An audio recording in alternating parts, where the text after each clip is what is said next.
तो आप सबका स्वागत है सोलो लेवलिंग के एक और नए एपिसोड में। और आज मैं आप सबको एक्सप्लेन करने वाला हूँ सोलो लेवलिंग का सीजन 3 का एपिसोड 10। तो हम सबने पहले के एपिसोड में ये देखा था कि संजन वो डीमन क्रिस्टल को क्लियर करने के बाद अपनी मदर को होली वाटर ऑफ लाइफ को पिला देता है और उसकी मदर भी एकदम ठीक हो जाती है। और अब इसके आगे तो हमें एपिसोड की स्टार्टिंग में मेन डॉक्टर दिखाया जाता है, जिसे ये बताया जाता है कि जो इंटरनल चैम्बर की जो पेशेंट थी वो उठ चुकी है। और ये सुनने के बाद वो डॉक्टर ये कहता है कि ये एक अनडिस्कवर इवेंट है। और वो दूसरा डॉक्टर उसे ये भी बताता है कि जो पेशेंट का गार्डियन है वो हॉस्पिटल से डिस्चार्ज करने का डिमांड कर रहा है, तो इसलिए सर हमें क्या करना चाहिए। ये सुनने के बाद डॉक्टर ये कहता है कि हम ऐसा नहीं कर सकते क्योंकि जो पेशेंट की कंडीशन है वो स्टेबल नहीं है और वो 4 साल से ही ऐसी हालत में थी, इसलिए वो चल भी नहीं पाएगी। लेकिन वो डॉक्टर ये बताता है कि सर हमने उसके ऊपर टेस्ट किया था और उसके रिजल्ट भी आ चुके हैं और रिजल्ट का कहना ये है कि वो एकदम ठीक है और वो अपने आप ही चल पा रही है। और ये सब सुनने के बाद वो डॉक्टर एकदम हैरान हो जाता है, लेकिन तब भी वो ये कहता है कि वो साल से एकदम स्लीप में थी, लेकिन जो उसकी बॉडी है वो एकदम अच्छे से काम कर रही है।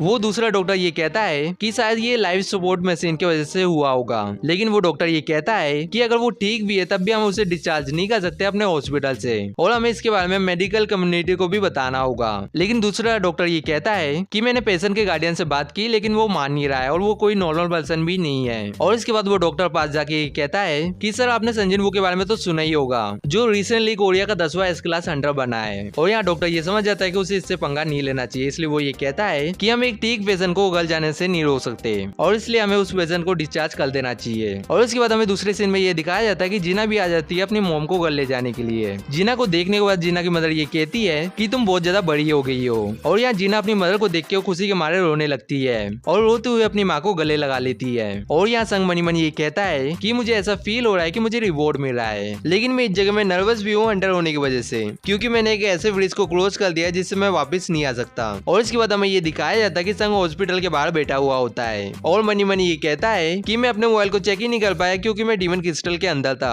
और इसलिए मुझे बहुत सारे मिस कॉल्स आए हैं और अगर कुछ ज्यादा ही अर्जेंट काम हुआ तो वो फिर से कॉल कर लेंगे। और संग यहाँ ये देखता है कि क्रिस्टल न्यूज में आ चुका है और यहाँ संग को ये बात समझ नहीं आ रही होती कि रिपोर्टर इसके बारे में क्यों लिख रहे हैं। लेकिन इस जगह में संग को कॉल आता है और संग कॉल को उठा के हेलो कहता है और जिसने कॉल किया था वो ये बताता है कि मिस्टर संजन वो मैं मिस्टर गो बोल रहा हूँ अंडर स्टेशन से। और यहाँ संग मनी मनी ये कहता है कि चेयरमैन ने मुझे खुद ही कॉल किया है और इसलिए वो मिस्टर गो से ये पूछता है कि कुछ हुआ है क्या। मिस्टर गो ये बताते कि तुमने अभी तक ये सुन लिया होगा, लेकिन यहाँ संग ये कहता है कि क्या सुना होगा। मिस्टर गो ये बताते कि तुम न्यूज को नहीं देख रहे हो क्या। और ये सुनने के बाद संग मनी मनी ये कहता है कि चेयरमैन कीसल की न्यूज के बारे में ही बात कर रहे हैं और इसलिए संग ये कहता है कि मुझे माफ कर देना लेकिन मैं आपसे ध्यान रखूंगा। लेकिन यहाँ चेयरमैन ये कहते हैं कि तुम किस चीज के बारे में बात कर रहे हो। और यहाँ संग मनी मनी ये कहता है कि शायद ये कीसल के बारे में बात नहीं कर रहे हैं और इसलिए वो मिस्टर गो से ये कहता है कि सर मैं आपसे ये पूछ सकता हूँ कि आप किस चीज के बारे में बात कर रहे हैं, क्योंकि मैं कुछ दिनों से एक ऐसी जगह में था जहाँ मैं अपने मोबाइल को एक्सेस नहीं कर पा रहा था। ये सुनने के बाद मिस्टर गो ये कहते हैं कि लगता है कि तुमने सही में ये न्यूज नहीं सुनी है और इसलिए मैं ये चाहता हूँ कि मैं तुम्हें ये बात आमने सामने बताऊँ, तो इसलिए क्या मैं आज तुमसे मिलने के लिए आ जाऊँ। लेकिन यहाँ संग ये कहता है कि आपको आने की जरूरत नहीं है, मैं ही आ जाऊंगा।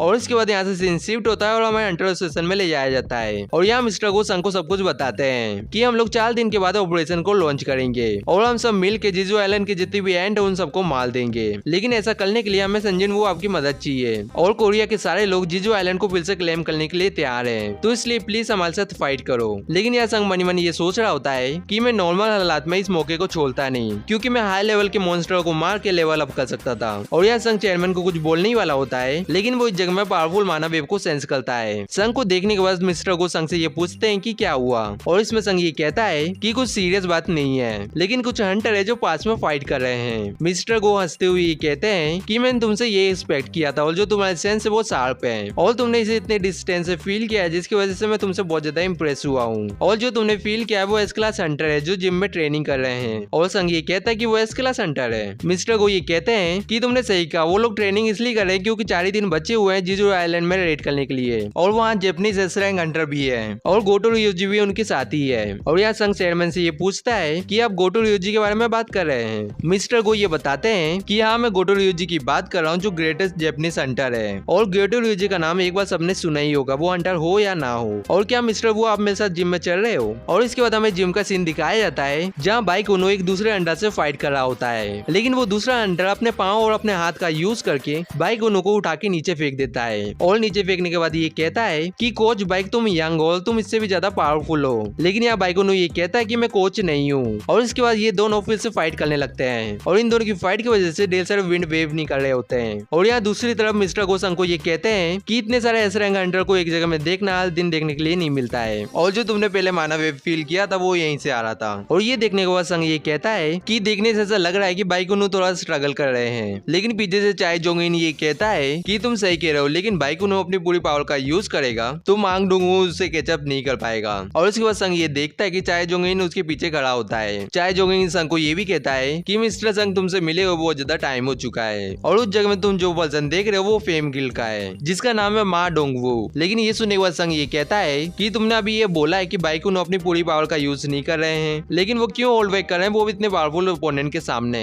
चाय जोंग इन ये बताता है कि ये मैच को ऑडियंस देख रही है और बाइकुनो ने अपनी पूरी पावर का यूज किया तो ये फाइट एकदम ऑकवर्ड हो जाएगी, और जब भी बाइकुनो सीरियस होता है तो वो एक मॉन्स्टर में ट्रांसफॉर्म हो जाता है। ये जानने के बाद संग मनी मनी ये कहता है कि ये रूमर सच है कि बाइकुनो के पास मॉन्स्टर में ट्रांसफॉर्म होने की एबिलिटी है। और चाय जोंग इन ये भी बताता है कि उस जगह में जो हंटर इकट्ठा हो रहे हैं उनका नाम है जावा इपे, इचिदा मारी, तानाका केंजो, ओशिनो मिनारू एंड कमाटो अतासु, तवाना काने, फुजिमा तासुमी, शिमजो अकारी काय, गोटो रियोजी, और ये सब जापानीज एस क्लास हंटर है। और ये सब सुनने के बाद संग मनी मनी ये कहता है कि ये है गोटो रियोजी जो जापानीज एस क्लास हंटर है। फिर अकारी संजनवो को देखते हुए हानाकावा से ये पूछती है कि उस जगह में वो बंदा कौन है। हानाकावा ये बताती है कि वो संजनवो है जो रिसेंटली एस क्लास हंटर बना है। और यहाँ गोटो रियोजी भी मनी मनी ये कहता है कि वो एक असैसिन टाइप हंटर है, लेकिन जो उसकी प्रेजेंट है वो इजिली छुपाई नहीं जा सकती। और इसके बाद गोटो रियोजी ये कहता है कि वो एक एक्सीलेंट असैसिन टाइप हंटर होगा, लेकिन यहाँ हानाकावा ये कहती है कि सर माफ करना लेकिन वो एक मेज टाइप हंटर है। और ये सुनने के बाद गोटो रियोजी एकदम हैरान हो जाता है। फिर वो हानाकावा से ये कहता है कि वो मेज टाइप हंटर है, लेकिन ऐसा होना पॉसिबल ही नहीं है। लेकिन यहाँ हानाकावा ये बताती है कि सर इसे ऑफिशियली कंफर्म किया गया है। तभी लियाम साइंस से ये कहता है कि देखो कौन आया, ये वही है ना जिसने मिंग सोंग का शो बर्बाद कर दिया था। फिर चाइन संजनवो को देखती है और मनी मनी ये कहती है कि संजनवो के यहाँ आने की वजह से यहाँ की जो हवा है वो एकदम डिफरेंट फील हो रही है। आगे इचिदा काय को ये कहती है कि तुम उस जगह में जो हंटर देख रहे हो वो कोरिया का 10वां एस क्लास हंटर है। काय कहता है कि इचिदा मुझसे बात मत करो, और ये भी कहता है कि इस जगह में इतने सारे हंटर इकट्ठा हुए हैं जिसकी वजह से मुझे उल्टी जैसा लग रहा है। और इसके बाद काय चाइन को देखते हुए मनी मनी ये कहता है कि ये जो साउथ कोरिया की हंटर है इसकी भी नोज मिल जैसी सेंसिटिव है, और ये बस रुमाल का यूज कर रही है। और इसका मतलब ये है कि इस मामले में जो इसका टायर है वो मुझसे कुछ नीचे है, और अगर मैंने इससे बात करने का ट्राई किया तो इसे लगेगा कि मैं इसके ऊपर लाइन मार रहा हूँ। और यहाँ हम ये देखते हैं कि बाइकुनो और डोंगवू की फाइट अभी भी चल रही होती है। इन्हें देख के हानाकावा ये कहती है कि इन लोगों को कोरिया के स्ट्रॉन्गेस्ट हंटर कंसीडर किया जाता है, लेकिन ये लोग इतने भी पावरफुल नहीं है। गोटो रियोजी इसमें ये कहता है कि तुम्हें ऐसा लगता है। हानाकावा ये कहती है कि सर मैंने आपकी रेट को साइडलाइन से देखा है, और शायद मैं इस रीजन की वजह से ऐसे रैंक हंटरों से ज्यादा इंप्रेस नहीं होती हूँ। और यहाँ गोटो रियोजी चाइन की तरफ देखते हुए ये कहता है कि मैं तुम्हारी बात से सहमत नहीं हूँ, क्योंकि यहाँ ऐसे भी हंटर है जो अच्छे हैं। और मनी मनी ये भी कहता है कि चाइन और गो एक बहुत अच्छे हंटर हैं। लेकिन पीछे से पार्क जोंग सोंग ये कहता है कि मिस इंटरप्रेटर अभी तुमने क्या बोला था, और तुम्हें ये लगता है कि कोरिया के जो हंटर है वो एकदम मामूली है, और तुम जापानीज में बोलोगी तो तुम्हें क्या लगा कि मुझे समझ नहीं आएगा। और मैंने अपनी हाई स्कूल में सेकंड लैंग्वेज जापानीज ही सीखी थी। लेकिन यहाँ हानाकावा ये पूछती है कि तुम हो कौन। लेकिन यहाँ नाइट गिल का हंटर ये बताता है कि ये जो पर्सन है वो नाइट गिल के गिल मास्टर है, और इनका नाम है मिस्टर पार्क जोंग सो।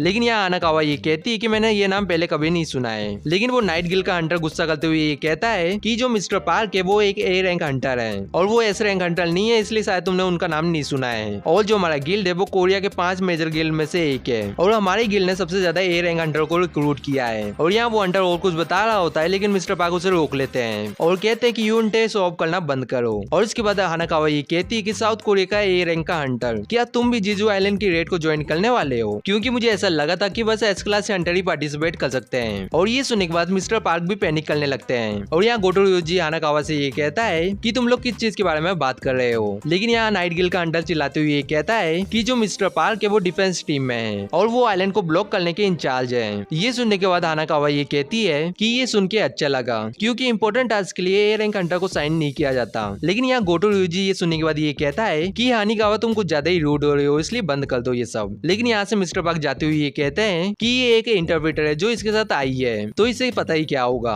और ये सब सुनने की वजह से हानाकावा को बहुत ज्यादा गुस्सा आता है, और इसलिए वो ये कहती है कि क्या तुम मुझे ट्राई करोगे। और वो ये भी बताती है कि मेरा नाम हानाकावा है और मैं जापानीज ए रैंक हंटर हूँ, और अब ये मत बोलना कि तुम एक इंटरप्रेटर को बस संभाल नहीं पाओगे। ये सुनने के बाद पार्क जोंग सो ये कहता है कि मिस इंटरप्रेटर बंद करो ये फालतू का नाटक। लेकिन यहाँ हानाकावा ये कहती है है कि क्या तुम एक नॉन कॉम्बैक्ट हंटर हो। और यहाँ दूसरी तरफ संग ये सब देख के मनी मनी ये कहता है कि जैपनीज एयर रैंक हंटर और साउथ कोरिया के एयर रैंक हंटर की फाइट होने वाली है। चाय जोंगविन भी ये देख के ये कहता है कि चीजें इंटरेस्टिंग होने वाली है। और यहाँ पार्क जोंग सुंग मान जाता है फाइट करने के लिए और ये भी कहता है कि ऐसी फालतू लड़ने से अच्छा हम पहले रूल डिसाइड कर लें। और जो रूल है वो बहुत ज्यादा सिंपल है, तो जिसने भी अपने ओपोनेंट के हाथ को पहले पकड़ लिया तो वो जीत जाएगा। ये सुनने के बाद हानिकावा मनी मनी ये कहती है कि मैंने इसके ऊपर पंच किया तो ये मेरे हाथ को पकड़ लेगा और मैच यही खत्म हो जाएगा। और इसलिए देखने से ऐसा लग रहा है कि मैं शुरुआत में इसके ऊपर अटैक नहीं कर पाऊंगी। और इसके बाद वो ये कहती है कि लगता है कि हम दोनों को माइंड गेम को प्ले करना पड़ेगा। और ये भी कहती है कि क्या ये तुम्हारे रेडी होने का पोज है। लेकिन यहाँ पार्क गोन्सो ये कहता है कि चिंता मत करो, मैं अपने हाथ को जब तक बाल नहीं निकालूंगा जब तक मुझे तुम्हारे हाथ को पकड़ने का मन नहीं करे। ये सुनने के बाद हानिकावा मनी मनी ये कहती है कि इसे अपनी स्पीड में बहुत ज्यादा कॉन्फिडेंस है। और इसके बाद ये भी कहती है कि चलो स्टार्ट करते हैं। और इसके बाद वो सीधा मिस्टर पार्क के ऊपर अटैक कर देती है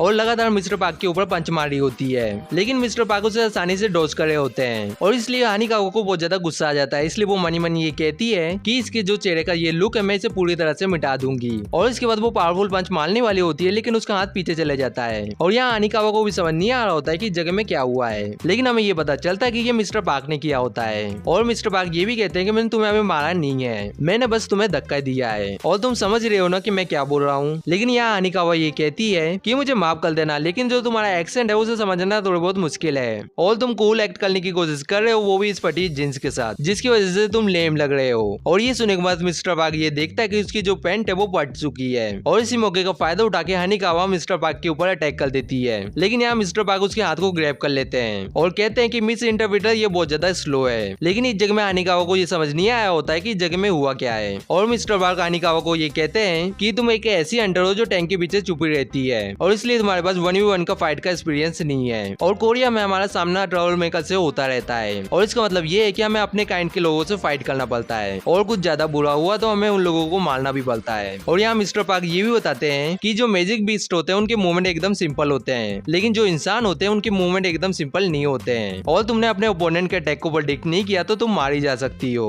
और अगर मेरे पास अभी सोड होती तो तुम अभी मर चुकी होती। और ये सब सुनने के बाद हानिकावा अपने हाथ को छुड़ा लेती है। ये सब देखने के बाद गोटो रियोजी मिस्टर पार्क को ये कहता है कि ये एक बहुत ज्यादा अच्छा मैच था जिसके लिए थैंक यू। और इसके बाद गोटो रियोजी हानिकावा को ये कहता है कि सबको मेरी बात बताओ जो अभी मैं बोलने वाला हूँ। और यहाँ हानिकावा कहती है कि ऑफ कोर्स सर। और इसके बाद हानिकावा सबको ट्रांसलेट करके ये बताती है कि गोटो रियोजी ये चाहते हैं कि हमारी दोनों कंट्री में ट्रस्ट हो और इसलिए वो एक चीज को प्रपोज करना चाहते हैं और वो ये चाहते हैं कि हमारे एस रैंक हंटर और आपके एस रैंक हंटर के बीच में स्पायरिंग मैच हो और जो रूल होंगे वो पहले वाले मैच के होंगे। और यहाँ चेयरमैन आते हुए मनी मनी ये कहते हैं कि गोटो रियोजी ये जानना चाहता है कि हम लोग कितने ज्यादा ताकतवर हैं और इसलिए चेयरमैन ये कहते हैं कि ये सुनने से अच्छा लग रहा है और हम लोगों को मैच टाइप और नॉन कॉम्बैट टाइप हंटर को हटा देना चाहिए क्योंकि हमें इससे पता ही नहीं चलेगा कि कौन जीत रहा है। ये सब सुनने के बाद बाइकुनु ये कहता है कि हम लोग कुछ और रूल को ऐड कर लेते हैं, जैसे कि तुम लोग जीत जाओगे अगर तुमने अपने ओपोनेंट के हाथ को पकड़ लिया या उसके पीछे छू दिया और तुम लोग उसे नॉकआउट करने के बाद भी जीत सकते हो। और हमें मल्टीपल हंटरों की एक दूसरे से फाइट करानी चाहिए और इससे हंटर 1v1 की जगह सब लोगों से फाइट कर पाएंगे। और यहाँ हानिकावा भी गोटो रियोजी को ट्रांसलेट करके रूल समझा रही होती है और बाइकुनु ये भी कहता है कि इसका फायदा ये होगा कि अपने ओपोनेंट को हम अपनी मर्जी से सुन सकते हैं। और ये सब सुनने के बाद गोटो रियोजी मनी मनी ये कहता है कि हमने इन रूल का यूज करके किसी को भी आउट कर दिया तो जो हमारे जीतने के चांस है वो बढ़ जाएंगे, लेकिन जो असैसिन टाइप हंटर है उनके पास एडवांटेज रहेगा इसकी वजह से।